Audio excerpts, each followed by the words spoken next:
Hello, everybody. Welcome to WCU Athletics Chalk Talk. I am your host, Jim Zulke, the Sports Information Director at Westchester University, and I am joined today by the women's lacrosse head coach, Ginny Martino, and a senior defender, Molly Reinhardt. Ladies, how you doing today? Good. Great. Yeah. All right, good to hear it. WCU Athletics Chalk Talk is brought to you by Citadel. And Coach Martino, we'll start with you. Kind of bring people up to speed on what you've been doing since your game with Shippensburg back in March. That was the last game you played. I know you probably didn't believe your SID when he told you that was going to be senior day. But that aside, Jim, I don't know why I doubt you. I don't know why I ever doubt whatever comes out of your mouth. But you were right. I tried to think the positive side of it and not believe you when you said it was senior day, our second game into the season. But inevitably, it ended up being our senior day.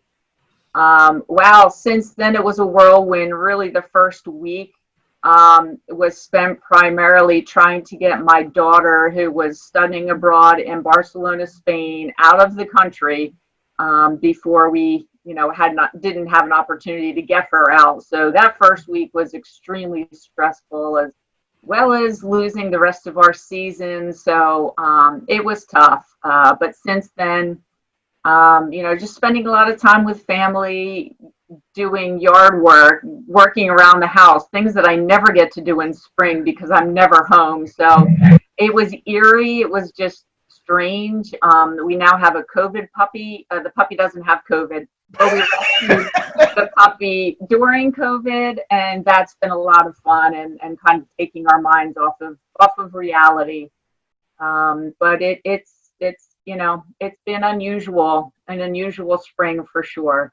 your husband didn't kick you out of the house after spending a spring with you, saying, okay, look, you got to go back to work. Yeah. Actually, he was one of the lucky ones, I think, because he was continuing to work. So he, left the house every day, and he had his normal, and he didn't get to see my temper tantrums when our schedule would pop up on my phone saying that we were to be playing a team that day. And I look outside and the weather was lacrosse weather. It poured for 2 straight months. So, we were really missing it, missing seeing the student athletes every day and interacting with them. And it was definitely a hard time. So that's what I was up to. And then also trying to figure out how you were going to play a season without your senior defender, Molly Reinhardt, who was an All-American and going to be the anchor of the defense back there, right? Well, that was before our season ended. Molly went down prior to us starting games. So we had already, grappled with how we were going to continue our season without Molly. And it was definitely going to be a difficult challenge for us. Not that our defense didn't step up, but we didn't have Molly. So it was something we never thought would happen. So by the time we started games, we had, shifted the defense around, and it's amazing how many players you need to shift around when you lose a Molly. It wasn't just plug someone in. We totally had to revamp our defense. So that kind of speaks volumes as to the impact and the kind of player she is for us. So talk a little bit about some of the recruiting. Have you had a chance? Have they had kind of the recruiting tournaments that they've had in previous summers? What's been different kind of on the recruiting trail this summer? Well, recruiting is completely different. As you know, Division I and II are not allowed to physically go and recruit at these tournaments that we're still holding. Tournaments are being held. Last weekend, there was one 12 minutes from my home, which would have been great for me because I usually travel hours to get to these tournaments. And, we're not allowed to be there. So it's difficult. And it is definitely a challenge now not being able to see these kids in person and missing out on our summer camps, which, we see a lot of great talent and we have opportunities to coach them and kind of see how they respond to us coaching and just an opportunity to see how these kids respond and interact with our current team members. and that's an opportunity we're missing out on. So completely different. And those are also good fundraising opportunities as well, I imagine, for your program, because your program really relies on a lot of those summer camps for scholarship money and things like that. Absolutely. So Molly, now we'll kick the question over to you. What have you been doing? I know you a little bit different for you in the spring as well. You weren't going to play with your torn ACL, but maybe the first student athlete in the history of the NCAA to tear an ACL and only miss 2 games. Yeah, absolutely. I got surgery on March 5th, and I was assuming that I would return to school, rehab there. I was trying to figure out how I was going to get around to classes, around campus, in a straight leg brace on crutches, but it actually turned out that I got surgery on a Thursday, and then I think like the following Tuesday, Westchester canceled classes, and then the following Friday, our season was canceled. So it was a whirlwind of events. Definitely, my plans for the remaining of the spring definitely changed, but I've been rehabbing, trying to get myself back in shape. I'm actually 5 months from surgery today, so about like another 2 months, I'll reach 7 months in surgery, and I should be hopefully back to my full playing ability.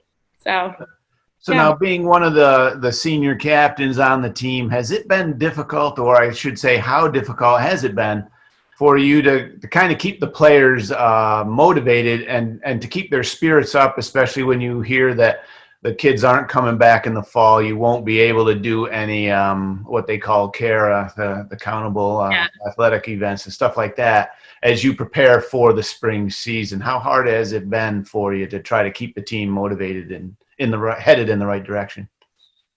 I'd say it's been difficult, but we're all such close friends. Like, our whole team is so close. So just staying in touch with each other, communicating, really like keeps our spirits up. I mean, it's definitely going to be difficult not training in the fall, even just for like the incoming freshmen on the team who we would be able to meet, get close to. We won't have that opportunity, but like we have a plan to make workout groups for the fall so that like even though we're not working out together, each person working out at wherever, their gym, their house, you still can motivate each other, let each other know in your group what you're doing. So we're definitely coming up with ways to stay connected. Jen has planned a lot of Zoom calls, which it's nice. You can see everyone's faces, talk. So yeah, just like communication, I feel like is the biggest like key to keeping our spirits up and staying like prepared for the spring. Coach Martino, now with the NCAA extending waivers to all of the seniors from last year, that certainly included Molly. How many of the seniors took that advantage and are coming back? Yeah, we were very fortunate that 5 of the 8 are able to return.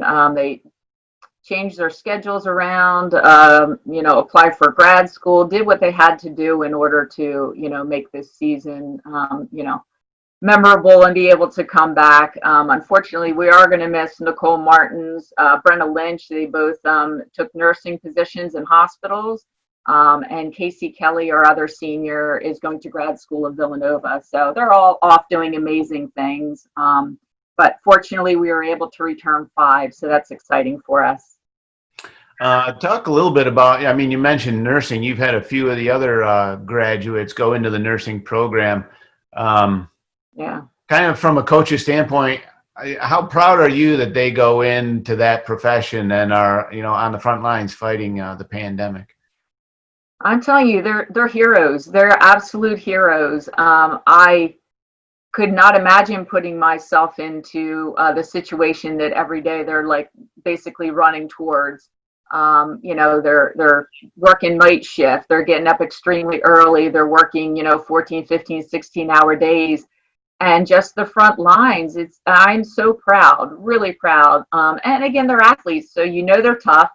They're strong-minded, and they're going to go and they're going to get the job done, and they're absolutely going to kill it. And they've been amazing, and I've touched base with as many of them as I can, and just continue to check in on them and see how they're doing. And they're tough kids, and we're all so proud. So would Sammy Barnett say that doing this was more difficult than going through one of your practices? Where would she stand with all that? It depends what day you catch her on, because she's working the night shift and she is not happy. She doesn't know if she's coming or going right now. I'm sure she'd rather have a stick in her hands. So it's she's having a tough time adjusting, but she's doing the work and she's doing it very well, as she did on the field. But it is a tough adjustment to now get your body flipped that days are nights and nights are days, and to continue to do that on end, it's a tall task. So Molly, you're one of those seniors who decided to come back. Talk a little bit about that decision to come back. Did you graduate in May, and will you be in grad school, or did you have a few credits to finish up? So my plan since I was a freshman was always to go for an extra semester. I'm an education major, so I have to student teach my last semester at Westchester, but I can't student teach while in season. So basically had to decide either not to play lacrosse my senior year or go an extra semester. So it was kind of a no-brainer. I was going to go the extra semester. So when I tore my ACL and realized that a redshirt was an option before the season got canceled because of Corona, I kind of was against playing again. It didn't feel right not playing with the rest of my seniors. I don't know. I was just like, I guess this is just what happened. Can't do anything about it. Time to kind of move on, graduate in December, hopefully try to get a job. So then when Corona happened, the season got canceled, and I realized that I could play with some of my fellow seniors. It kind of was a no-brainer. I'm an education major, so I probably wasn't going to get a job in December. They don't hire mid-year. So my plan is to graduate December undergrad and then take a few credits towards my master's in the spring so that I'm eligible to play. So it worked out perfectly. I kind of say it's bittersweet because I feel bad for everyone else that lost their season due to Corona and can't return because of their post-grad plans. But somehow it all ended up working out for me, even though I was crushed and couldn't believe that my season was over in February when I tore my ACL. But it's weird how things work out. So in 2019, the team makes a run to the national championship game. Did coming so close to winning the championship play any role in you wanting to come back and maybe finish it off and win a title, whenever that may be? They were hoping it'd be 2020, but it might be 2021 now. Absolutely. I feel like for myself and the rest of the seniors that are returning, that played a huge part. I mean, we had extremely high expectations for the 2020 season, and so we're just going to carry those into 2021. Just getting that close, you realize it was right there for us, and we realize now what we have to do, and we have some unfinished business, but I think we're definitely ready to reach our goal. Coach Martino, you got two of those seniors coming back, Tatum Altman and Tara Morrissey, who really have an opportunity to do something special, get 100 goals and 100 assists in their careers. Tatum Altman is very close. She will easily do it. But Morrissey, with a real good year, would also accomplish that.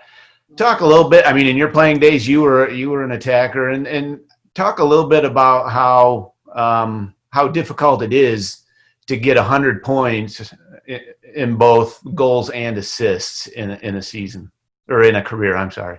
Well, I think we just have to look at the history to realize how difficult it is. What did you say? 5 Yeah. Westchester attackers have accomplished this.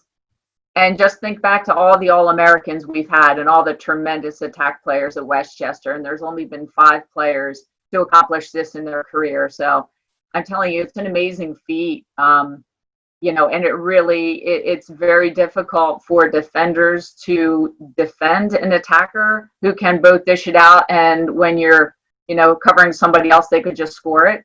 So, again, it's difficult to do. And the fact that we're going to have two of them on the field at the same time, it's going to make it very, very difficult for defenders to figure out what these two kids are looking to do. So it's going to be fun. So Molly, I see you shaking your head, you're nodding your head in agreement with Coach. You go against these girls every day in practice. How difficult is it to defend somebody that's versatile like that? Yeah, like you said, I play against them every day in practice, and still because you never know what they're going to do, either pass to a cutter, take it themselves. So it's very, very difficult. I play with them all the time, and I still have no idea what they're going to do. So it's difficult, but it's a good challenge. It just makes us better. So, yeah. And so this kind of leads me into my next question. I wanted you to talk about the assistant coach, Sue Burmester, who runs the defense for Coach Martino. And Ginny, how many years? Like 15 years, 13 to 15 years she's been doing that? Yeah, it's been a while. But what has she meant to your development as a defender, and how does she help the defense back there? So Suze is what holds us together back there for sure. I really can't thank her enough for everything she's done for me. When I was a freshman, she definitely had more confidence in me than I had in myself at times. And any bad day I'm having, she just pulls me aside, will basically tell me to just get out of my head, do what I can do. And it works every single time. Like whatever she says to me, somehow I go out on the field and I get out of my head. I start to be the player that I know I can be. So yeah, I really can't thank her enough. Yeah, she's awesome. She really is awesome. So are there things you've kind of taken from her to try to help some of the girls that are behind you? As Coach Martino said, she was planning this past spring on playing a season without you. How are you trying to help those young girls that were going to have to step in and kind of help fill the void? Yeah, so Ginny and Suze luckily kind of let me step in as a third coach, I guess you could say. So I was at practice almost every day when I didn't have doctor's appointments or therapy or whatever. But it really gave me a different perspective of the field. I would step in whenever I saw something, and they let me coach and help out. And it was really cool. I think that, like, in the long run, it's definitely going to make me a better player, because I've always been on the field seeing everything happen like around me, but now being like on the side of the field and having a different perspective, it was definitely neat. Yeah, I think it was awesome. It was a great challenge for Molly because that was the one thing that we wanted more out of her as a senior leader, that she was quiet and reserved. And we needed her to be vocal because she's a very, very smart lacrosse player and has a very high lacrosse IQ. And we needed her to verbally, pass that along to the younger players. And now that she's had that perspective and that opportunity, and you should have seen her on the sideline, she was making, great comments and hyping up the younger kids and really building that confidence in them that we needed. But yet, I think Molly's the one who took a lot from that experience, because she's now, going to be that vocal leader that we always knew she could be. She just kind of needed to get out of her shell a little bit. And unfortunately, with this injury, I think it gave her that perspective. Yeah, it definitely for sure taught me a lot. I would, like, on days that the team just had a bad practice or like wasn't really in it, I would stand there and I would look at them and I would be like teary-eyed, but I would say to them, like, I would truly do absolutely anything in the world to be out there with you guys. And so now that I had that experience of not being able to play and I couldn't control it, I just think I appreciate lacrosse so much more. And I think for some of the players, it really was like a wake-up call that in the matter of a second, your whole season can be taken away from you. I never thought this would happen to me. I feel like as an athlete, you always see people tearing their ACLs, but you never actually think that it's going to happen to you. And so when that does, it's like, wow, like something you love can be taken away from you in a split second. So I've definitely learned a lot from it. So Coach, do you now have a good idea who will replace Brenna Lynch on Molly's side there. At least that's one good thing that will come out of injuries is somebody usually steps up and shows that they can handle it. Yeah, we've definitely had, like even when Molly went down, we had some younger kids, see their opportunity to get more minutes and really stepped up. And again, with Brenna, I think it's not just a matter of plugging one kid in. It's going to be, okay, everybody's going to have to shoulder a little bit of the burden and be able to cover as much space as Brenna did. Like with his little legs, I mean, she was nonstop. She was everywhere all the time. So, I think the way Suze has the defense clicking and moving and shifting, I think, we'll be there. It's just not a matter of plugging one kid in. So I think the younger kids now, see that they have opportunities and they're going to run with it. So talk a little bit, Coach, about the importance of that consistency on the sideline, working with somebody as your assistant for so long, some of the advantages that gives your team and gives you as well, probably, trusting somebody to just be like, take the defense to the other end of the field and knowing that they'll get the job done. Yeah. Oh, it's great. I mean, it's such a relief for me. Sue and I joke that we share a brain because at this point we do kind of know what each other's thinking but we still do disagree on things, which is great because it's good to bounce, ideas off of someone and she knows the end result. For our players, I really think it's consistency it's great. They know the expectations of our program. They know what we expect as coaches year after year. Going away for summer break and coming back, they know what to expect. They know basically the type of lacrosse we're going to play, even though we shift it year after year. I mean, they know the expectations. They know how to prepare. And I think that's probably a comfort for most of them, having that knowledge going in or knowledge being at home and working out. They know what is going to be expected of them. And again, we wouldn't be anywhere without Suze. I think she's really done a great job with our defense. Her and I sit down and we revamp things and she just does a really nice job kind of just running with the defense when the season gets going. I focus on the attack, I focus on the goalies and I know that the defense is going to bring it every time. So, she's invaluable to this program, really, as much as we tease her. She's invaluable. So, Coach, when you got into coaching and you took the advice of Sarah Harris, who is now was just inducted into the WCU Athletics Hall of Fame, Yep. But when you took her advice and got into coaching, was this something you saw yourself doing for 30 years and winning 300 games and 2 national titles, or what was kind of going through your mind back then, if you can remember?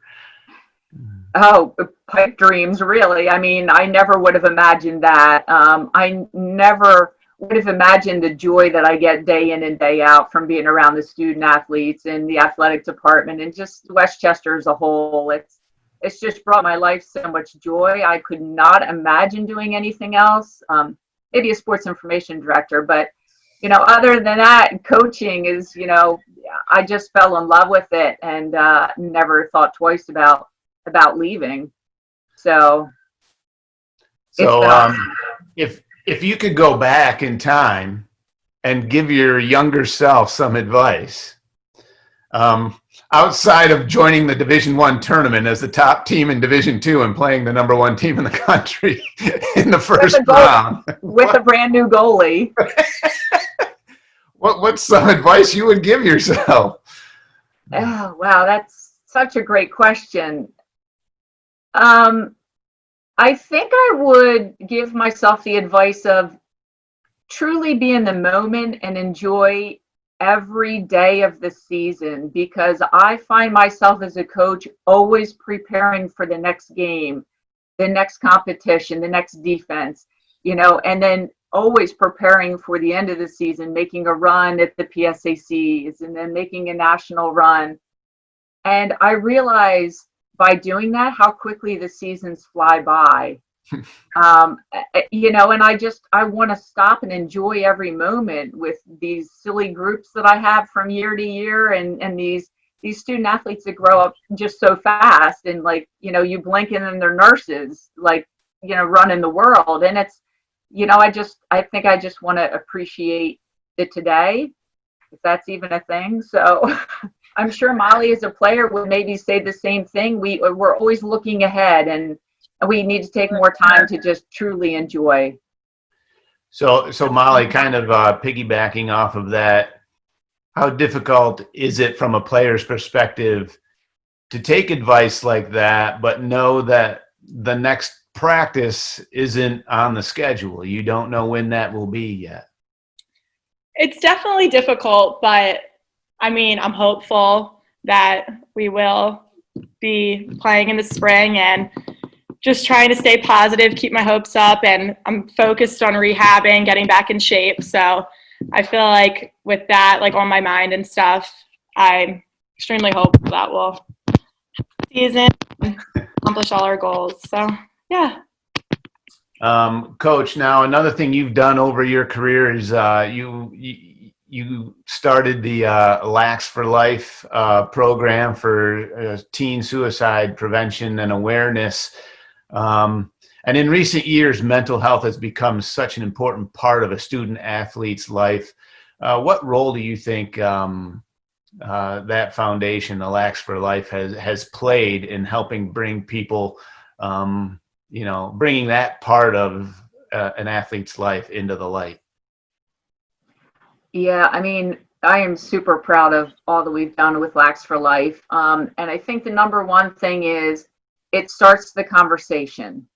And it continues that conversation about how important mental health is, not just to student athletes, to everyone. And it starts the conversation by simply our kids wearing our Lax for Life shirts. And the greatest joy I have is just, walking around town or being in a different city and seeing a kid that I clearly don't know wearing a Lax for Life shirt.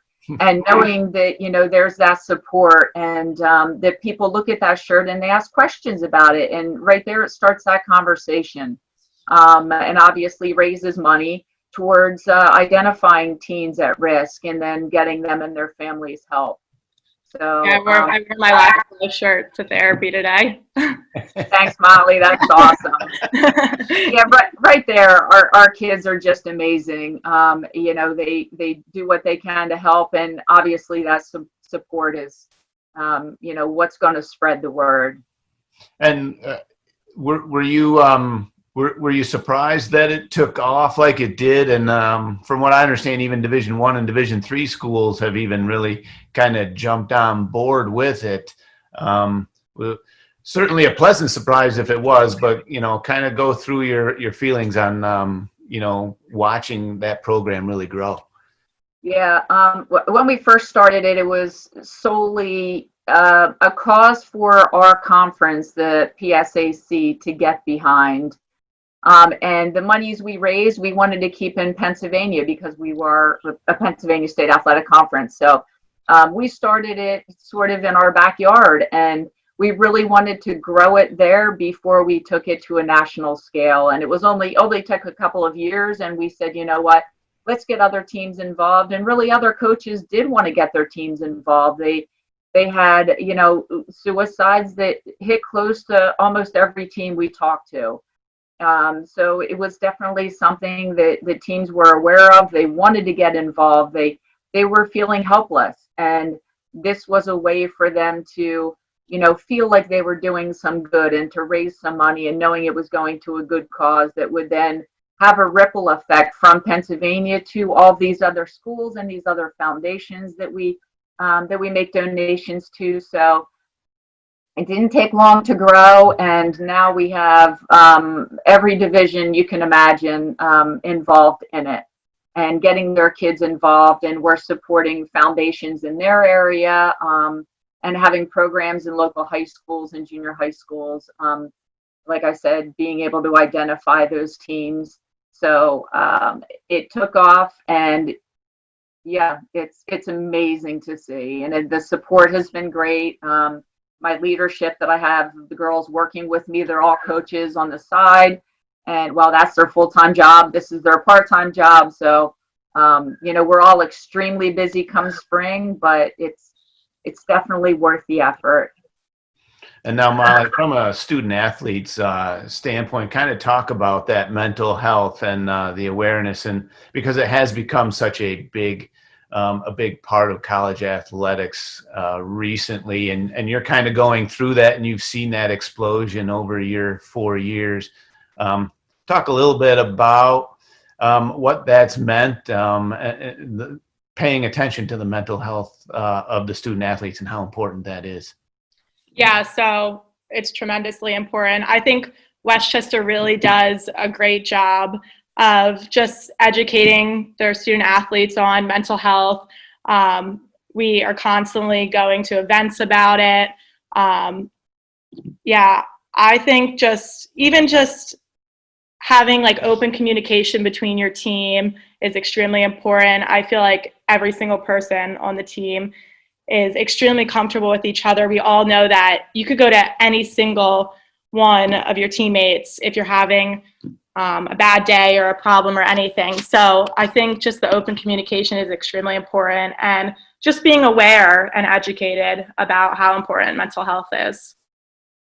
All right. Well, ladies, I think that's a good place to leave it for there. I appreciate you taking the time out on this beautiful summer day following the hurricane that came up the coast. I wish we could have done this at Bonnie Grow, but I'm back from Florida, so I had to quarantine for 14 days. But it really was good catching up with each of you, because I do love doing these and finding out what the student athletes and the coaches are up to over the summers. So for everybody, I am Jim Zulke, signing off on WCU Athletics Chalk Talk. Thank you very much to Ginny Martino, the head women's lacrosse coach, and Molly Reinhart, senior defender for the Golden Rams. And we'll see you next time with our next WCU Chalk Talk.